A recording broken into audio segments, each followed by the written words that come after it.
অপরা একাদশী শুরু হচ্ছে 23শে মে 2025 শুক্রবার। এটি জ্যৈষ্ঠ মাসের কৃষ্ণপক্ষের একাদশী।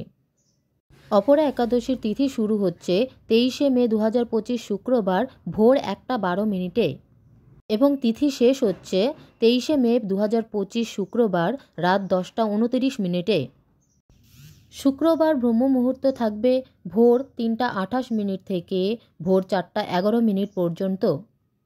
একাদশীর দিন সূর্যোদয় হবে ভোর 4:54 ও সূর্যাস্ত হবে 6:13। অপরা একাদশীর ব্রত পালনের শুভ সময় 24শে মে 2025 শনিবার ভোর 4:53 থেকে সকাল 9:20 পর্যন্ত। একাদশী ব্রতের পারণ মন্ত্র: অজ্ঞান তিমিরান্ধস্য ব্রতেনানো কেশব প্রসিদ সম্মুখ নাথ জ্ঞান দৃষ্টিপ্রদ ভব। নমস্কার।